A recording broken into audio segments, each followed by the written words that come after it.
All right, what's happening, everybody? It's your man Akeen, and welcome to this Pro Football exclusive NFL blog. Here to give you the rest of the key matches for Week 12 of the NFL season. Also, some fantasy football talks for you players out there. Starting with the game between the Buffalo Bills and the New York Jets. The Buffalo Bills are going to have to play without star running back Fred Jackson, who will be out, which means CJ Spiller is going to get the fill in at the running back position. He is the more better receiver than Fred Jackson, in my opinion. For fantasy football play, go ahead and start him this week. He can give you some decent, valuable points, at least double-digit points against the New York Jets, who has been struggling a little bit. Not too much on the defensive side, mainly on the offensive side. And what they really need to do offensively is that they must limit the turnovers. The Buffalo Bills take a lot of balls away from their opponents, and Sanchez has been struggling for the past couple of weeks at the quarterback position. Some people are thinking about Mark Brunell's going to get that starting nine over him in the future. Rex Ryan says that he does not believe Sanchez is going to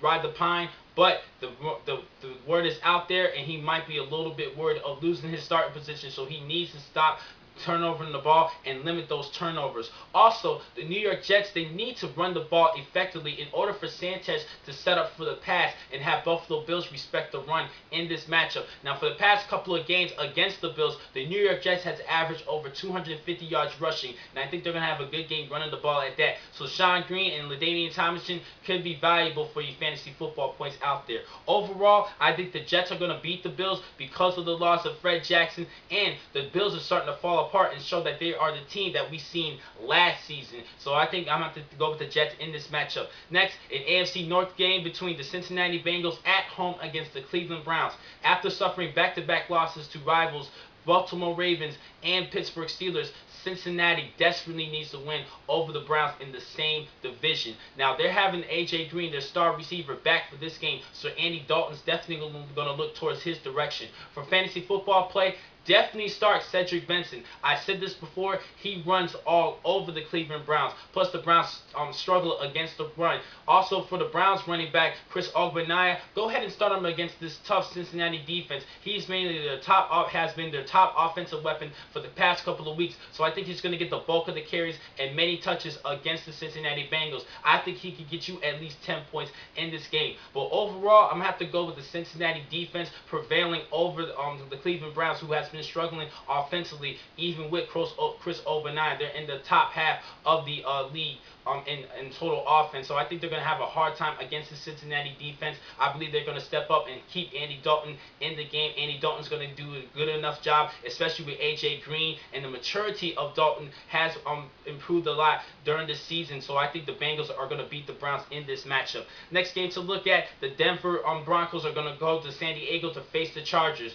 San Diego quarterback Phillip Rivers has had a terrible season, leading the league in turnovers, and they're playing against a good Broncos defense who has been playing great for the past couple of weeks, especially with Von Miller, who is in the top 5 in the league with 9.5 sacks this season, and this is just his rookie year, and we cannot wait to see he does in the future. Also, with Elvis Dumervil are going to be attacking Phillip Rivers. I think Rivers is going to struggle in this matchup. For fantasy football talk, keep ahead and go ahead and start Rivers. I don't think he's going to do that bad, but I think he's still going to have a hard time against this Broncos defense, especially with Champ Bailey coming back this week. So for this game, I'm going to have to go with Broncos. Key matchup for this game is Tim Tebow against the San Diego Charger defense. Remember that his last game where he had that comeback against the Jets going towards the end of the game? This guy plays hard throughout the entire game, and when he gets the motor going, he does well as the game progresses. So still go ahead and start Tim Tebow. And also Willis McGahee, who struggled last week against the Jets, I think he's going to do well against the San Diego Chargers, because the Chargers have been having a problem stopping the run this season. I think Willis McGahee will go back to par being that leading rusher for the Broncos. But overall, I'm going to have to go with the Broncos over the Chargers. Next game to look at, Philadelphia is going to be hosting the New England Patriots. Philadelphia has the #1 rush attack, and that's all the New England Patriots really have to worry about, is respecting the run and stopping the run when they can. LaShawn McCoy has been the most consistent player in fantasy play. Go ahead and start him, and he's still going to have a good game. But the passing attack is really going to be needed for Philadelphia, and Vince Young needs to get better this week. He struggled last week against the New York Giants. Now, for the New England Patriots, they don't have to worry too much about Philly's secondary because Nnamdi Asomugha was carted off the field on Wednesday, so he is questionable for this matchup. Also, Dominique Rodgers-Cromartie will be out for this game. The only thing they really need to worry about is their pass rushers, Trent Cole and Justin Babin, who was actually third in the league in sacks, actually fourth in the league in sacks. So I believe Justin Babin and Trent Cole will get to Tom Brady when they can, but I highly doubt it because of that offensive line of New England. With the loss of Asomugha, maybe, and Dominique Rodgers-Cromartie, I think Tom Brady is going to take advantage of that and pass some balls to brilliant receivers like Deion Branch and Wes Welker as the leading receiver. Also, he has the capability of using his running backs and dumping the ball out of the backfield. Plus, they have the two best tight ends in the NFL as a tandem with Aaron Hernandez and Rob Gronkowski. So I'm going to have to go with the Patriots over this one, over the Philadelphia Eagles because of the loss of Cromartie and maybe Nnamdi Asomugha. And I think Tom Brady is just going to take advantage of that secondary with those key losses on the defense for Philadelphia. So I'm going to have to go with the Patriots in this one.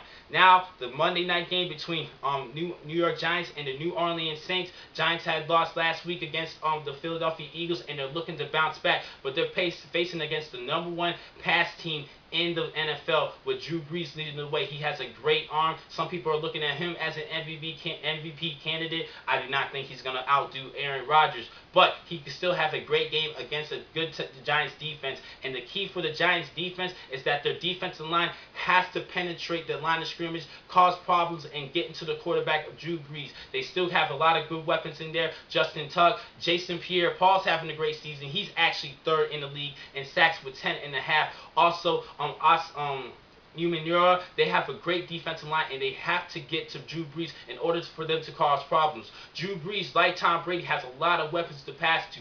Jimmy Graham, who has emerged this season, Marcus Colston starting to get fully healthy. He's still doing well. Lance Moore and the running backs, Pierre Thomas and Darren Sproles. So Drew Brees has a lot of options to throw to. So the defensive line for the New York Giants has to step up in this game and penetrate Drew Brees and cause problems with him when he's passing the football. But overall, since this game is at New Orleans, I'm gonna have to go with the Saints over the Giants. Also some sleepers for this week for fantasy football play. Jonathan Stewart of the Carolina Panthers. They're facing against the Indianapolis Colts, who give up the most touchdowns in the red zone in the NFL this season. Also, they give up the third most points to running backs this season in fantasy football play. So go right ahead and start Jonathan Stewart this week. He had his best week last week, and I think he's going to continue his success against the Indianapolis Colts. Also, a little bit of note about Toby Gerhart of the Minnesota Vikings. Word had is that Adrian Peterson, he is actually trying to play this week against the Atlanta Falcons. But either way, even if Adrian Peterson does not play, or if he does, do not start Toby Gerhart as your running back this week. I think he's going to struggle against the Falcons. Also, last week he only had 18 yards on rushing last week, so I think he's going to have a problem against the Falcons. Besides, he is not Adrian Peterson. Adrian Peterson is the #1 running back, in my opinion, in fantasy football play, but next to LaShawn McCoy. So I don't think he's going to do as good as Adrian Peterson. Now, that's just about it, all I have to say. The next time I'm going to catch you guys is on next Friday for Week 13 of the NFL season. Thank you for watching today's vlog from Pro Football Exclusive. I'm your man, Akeem McCall. Be easy.